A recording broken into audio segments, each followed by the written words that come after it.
Welcome on command over chemistry. मैं हूं mister हयात। आज हम वैलेंसी के बारे में पढ़ेंगे कि वैलेंसी क्या होती है।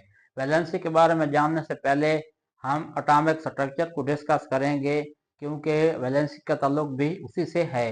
जब उसके बारे में अच्छी तरह से जान जाएंगे तो फिर हम क्या करेंगे, फिर वैलेंसी को डिस्कस करेंगे। सबसे पहले हम एटॉमिक स्ट्रक्चर को डिस्कस करते हैं कि जो एटम है वो किस चीज से मिलकर बना होता है, एटम के कितने पार्ट हैं या एटम के कितने कंपोनेंट हैं। तो एटम के कंपोनेंट में सबसे पहले है न्यूक्लियस, जिसको रिप्रेजेंट किया जाता है ZAX। फिर इलेक्ट्रॉन उसमें होते हैं, उसको E- से ज़ाहिर किया जाता है। फिर प्रोटॉन होते हैं, उसको P पॉजिटिव से। फिर न्यूट्रॉन होते हैं, उसको N से। अब न्यूक्लियस पे ओवरऑल पॉजिटिव चार्ज होता है, इलेक्ट्रॉन पे नेगेटिव, प्रोटॉन पे पॉजिटिव और न्यूट्रॉन पे कोई चार्ज नहीं होता। अब ये हमने एक इसका स्ट्रक्चर ड्रा किया है, जिसमें न्यूक्लियस के अंदर प्रोटॉन और न्यूट्रॉन होते हैं, P+N, प्रोटॉन और न्यूट्रॉन। ओवरऑल इस पे पॉजिटिव चार्ज होता है। फिर हमारे पास होते हैं इलेक्ट्रॉन। इलेक्ट्रॉन क्या करते हैं, इसके इर्द गिर्द रिवॉल्व करते हैं। अब इलेक्ट्रॉन को रिवॉल्व करने के लिए एक रास्ते की जरूरत होती है, मतलब इलेक्ट्रॉन कहाँ पे रिवॉल्व कर रहा है। उन रास्तों को हम क्या कहते हैं, शेल कहते हैं, जिसकी रिप्रेजेंटेशन है K L M N। इसी तरह से मतलब है आगे शेल चले जाते हैं, जितने नंबर ऑफ इलेक्ट्रॉन बढ़ते जाएंगे शेल भी बढ़ते जाएंगे।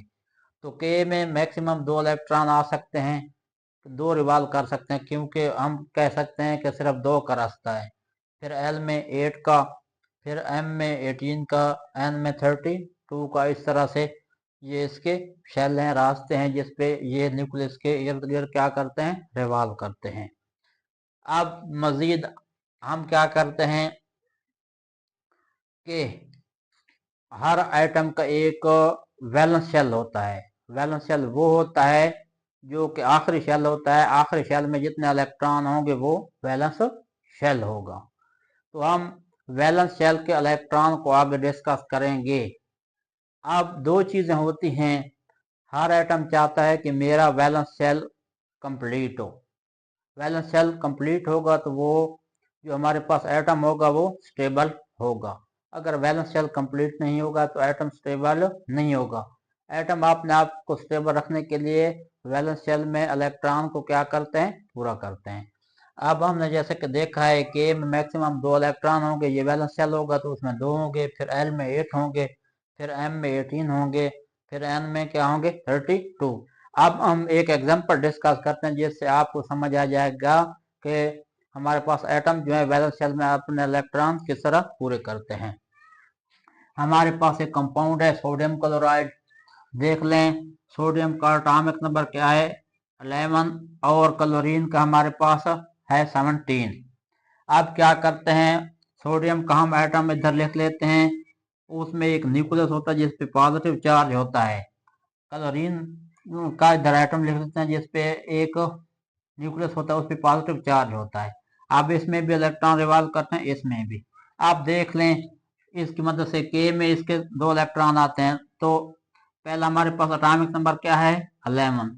11 में से 2 इलेक्ट्रॉन माइनस कर लिए, वो 2 इलेक्ट्रॉन इधर हमने शो कर दिए हैं। फिर दूसरे में हमारे पास कितने आते हैं, 8। तो हमने क्या किया, ये जो 9 बाकी बच्चे हैं उनमें से 8 माइनस कर लिए, और ये 8 इधर लिख लिए, ये वाले 1 2 3 4 5 6 7 8। ठीक है। फिर अगले में कितने होंगे, 18। लेकिन अब वो 8 निकल गए, 11 में से 2 इधर आ गए, पीछे बचे 9। 9 में से 8 इधर आ गए, पीछे बचा 1। अब ये जो आउटर मोस्ट शेल है, इसमें क्या है, एक इलेक्ट्रॉन है। अब क्लोरीन का देख लें, टोटल कितने हैं, 17। 17 में पहले में आते हैं 2, ये हमने रिप्रेजेंट कर दिए। फिर आते हैं 18। अब 17 में से 2, 15, 15 बच्चे, 15 में से वो 8 आएंगे। 15 माइनस 8 इज इक्वल टू 7।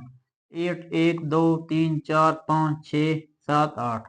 फिर हमारे पास 7 बच गए, तो 7 को 1 2 3 4 5 6 7। ठीक है। तो इसका वैलेंस शेल में कितना, एक इलेक्ट्रॉन बचा, और इसके वैलेंस शेल में कितने बचे, 7 इलेक्ट्रॉन। अब क्या होता है हमारे पास, ये जो इलेक्ट्रॉन होता है वो इसके तो किसी काम का नहीं होता, क्योंकि अगर इसको तो 8 पूरे करने हैं और इसमें क्या है, इसमें 7 है, इसमें 8 पूरे करने हैं। अब ये क्या करेगा, एक इलेक्ट्रॉन किसी से लेगा।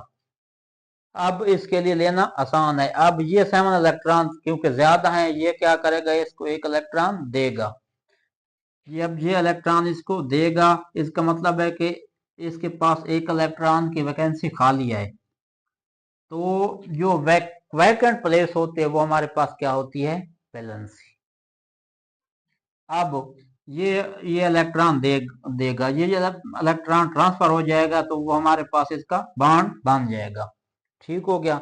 हमने क्या किया, सोडियम और क्लोरीन के एटम को क्या किया, आपस में इसके शेल पहले में इसके 2 होते हैं, फिर 8 फिर 18, हमने उनके इलेक्ट्रॉन को डिस्ट्रीब्यूट किया इस हेल्प से कि के में एल में एम ने, और बाकी जो आखिरी शेल में से इलेक्ट्रॉन उनको हमने देखा कि किस में कम है किस में ज्यादा है।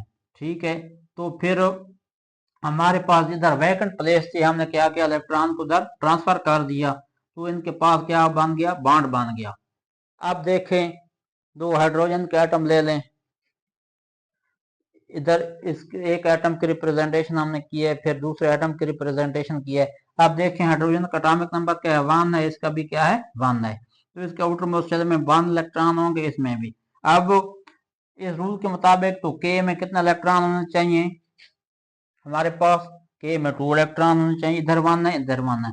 तो ये क्या करते हैं, ये अपने आप का, ये हमारे पास के शेल को कंप्लीट करने के लिए क्या करते हैं, इलेक्ट्रॉन को शेयर करते हैं। जब शेयर करते हैं इनके दरमियान बॉन्ड बन जाता है। अब 2 चीजें हैं, एक है ऑक्टेट रूल और एक है डुप्लेट रूल। ऑक्टेट रूल को समझ लें कि अगर 2 एटम के आउटर मोस्ट शेल में हमारे पास क्या हो, वैकेंसी हो एक इलेक्ट्रॉन की, 2 इलेक्ट्रॉन की, और वो आपने 8 इलेक्ट्रॉन पूरे कर ले और अपने आप को स्टेबल कर दे, तो वो हमारे पास ऑक्टेट अपना कंप्लीट कर लेगा। डुप्लेट का मतलब है कि वो एटम जिसके आउटर मोस्ट शेल में क्या हो, 2 इलेक्ट्रॉन हो या 1 इलेक्ट्रॉन हो, वो क्या करेगा, अपने डुप्लेट को कंप्लीट करने के लिए 1 इलेक्ट्रॉन किसी से लेगा या 1 इलेक्ट्रॉन किसी को देगा। देगा या लेगा तो वो क्या होगा, स्टेबल। तो ये एग्जांपल है ऑक्टेट रूल की, और ये एग्जांपल क्या है, डुप्लेट रूल की। ठीक हो गया। अब हम डिस्कस कर लेते हैं कि वैलेंसी क्या होती है। The combining capacity of one element with other element is called valency, कि एक एलिमेंट की दूसरे एलिमेंट के साथ कंबाइनिंग की कैपेसिटी जो होती है वो हमारे पास वैलेंसी होती है। जैसा कि हमने देखा कि इधर एक इलेक्ट्रॉन की वैकेंट प्लेस थी और इधर 7 इलेक्ट्रॉन की वैकेंट प्लेस थी, तो 7 देने की बजाय इसने क्या किया, 1 ले लिया, तो इसकी वैलेंसी क्या हो गई, 1 हो गई। अब जो इलेक्ट्रॉन देगा उसकी वैलेंसी क्या होगी, पॉजिटिव, और जो लेगा उसकी क्या होगी, नेगेटिव। अब इसकी क्या होगी, पॉजिटिव 1, और इसकी क्या होगी, नेगेटिव 1। इसकी वैलेंसी क्या होगी, पॉजिटिव 1, और इसकी क्या होगी, नेगेटिव 1, और वैलेंसी। अब ये क्या करेंगे आपस में। फिर डुप्लेट में क्या था हमारे पास, अब ये उसकी वैलेंसी डिस्कस होगी। The combining capacity of an element with other element is called valency. फिर हमने डिस्कस किया था कि डुप्लेट रूल क्या होता है। It is pair of 2 electron in the valence shell of atom mostly found in molecule like hydrogen.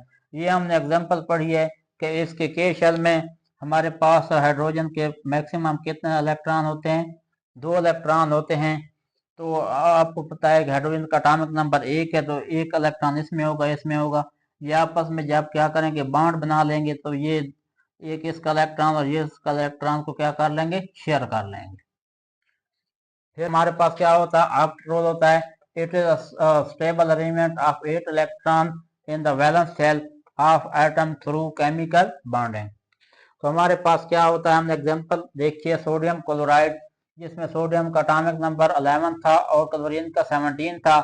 हमने इस 2 में 11 में 2 इलेक्ट्रॉन इधर रखे, फिर 18, फिर एक बाकी बच गया। 17 में हमने क्या किया, 2 रखे, 8 आखिर में कौन से बच गए, 7। तो हमारे पास ये इलेक्ट्रॉन इसको देगा। तो यही बात है It is stable arrangement of 8 electron in the valence shell of atom through chemical bonding. तो ये हमारे पास क्या होगा, ऑक्टेट रूल। एक और चीज जो आप इधर समझने की कोशिश करें कि आउटर मोस्ट शेल में कितने इलेक्ट्रॉन होंगे तो वो देगा या लेगा। तो हमारे पास अगर किसी एलिमेंट के आउटर मोस्ट शेल में क्या होंगे, less than 4 electron, outermost shell में लेस देन 4 इलेक्ट्रॉन होंगे तो वो क्या करेगा, इलेक्ट्रॉन दूसरे एटम को दे देगा। अगर दूसरे में 5 आर मोर देन 5 इलेक्ट्रॉन, अगर उसके आउटर मोस्ट शेल में क्या होंगे, 5 या इससे ज्यादा होंगे तो वो इलेक्ट्रॉन क्या क्या कर देगा, लेगा। बात करने का मकसद है कि 4 से कम होंगे तो वो देगा, अगर 5 से ज्यादा होंगे तो वो क्या करेगा, लेगा। फिर आप देखें डिफरेंट एलिमेंट की वैलेंसी क्या होती है, डिफरेंट होती है। जैसे कि सोडियम की 1 है, पोटाशियम की 1 है, कैल्शियम की 2 है, कॉपर की 2 है, आयरन की वैलेंसी क्या है, 2 और 2 भी है और 3 भी है। SO4 ये हमारे पास क्या है, एक एनाइन है जिसे रेडिकल कह लें, या कार्बोनेट है उसकी 2 है। आप देख लें ये जो है हमारे पास इस पे जो ऊपर रिप्रेजेंटेशन होती है वो वैलेंसी की होती है। इधर -2 है तो इसकी 2 है, इधर -2 है तो इसकी 2 है, इधर सिर्फ पॉजिटिव है NH4 की, इधर 1 है तो Cn -1 है तो 1 है। अब कुछ ऐसे भी एलिमेंट हैं जिनकी वैलेंसी क्या होती है, वेरिएबल। अब वेरिएबल वैलेंसी क्या है, some element more than 1 valency they have variable valency. वो एलिमेंट जिनकी एक से ज्यादा वैलेंसी होती है वो क्या होती है, उनकी वेरिएबल वैलेंसी। जैसे कि हमारे पास एग्जांपल देख रहे हैं, हमारे पास है फेरस सल्फेट और फिर क्या है, फेरिक सल्फेट। अब फेरस सल्फेट में आयरन की वैलेंसी क्या है, 2 है, और फेरिक सल्फेट में हमारे पास क्या है, वैलेंसी क्या है, 3 है। इसमें 2 है और इसमें 3 है, इसलिए इसको क्या लिखा गया है, फेरिक, यानी कि इसकी वैलेंसी क्या है, ज्यादा है। तो ये हमारे पास क्या थी, ओवरऑल वैलेंस की। तो हमने क्या किया है, वैलेंसी को डिस्कस किया है। वैलेंसी से पहले हमने स्ट्रक्चर ऑफ एटम देखा है, उसमें इलेक्ट्रॉन कितने हैं, प्रोटॉन कितने हैं, न्यूट्रॉन कितने हैं, फिर उसके शेल डिस्कस किए हैं। फिर शेल में इलेक्ट्रॉन को बताया कि इतने इलेक्ट्रॉन मैक्सिमम आ सकते हैं। फिर हमने डुप्लेट रूल को डिस्कस किया, फिर ऑक्टेट रूल को डिस्कस किया। फिर हमने ये देखा कि कौन से एलिमेंट आउटर मोस्ट शेल में कितना इलेक्ट्रॉन हो तो वो दे सकता है और कितना इलेक्ट्रॉन हो तो वो ले सकता है। फिर हमने ये पता किया, फिर हमने जो है इसकी वैलेंसी को देखा है कि हर एलिमेंट की वैलेंसी क्या है, वो हमने देखी है। फिर वह हमने वेरिएबल वैलेंसी को डिस्कस किया है। Thank you very much. अगर वीडियो अच्छी लगे तो सब्सक्राइब करें। शुक्रिया।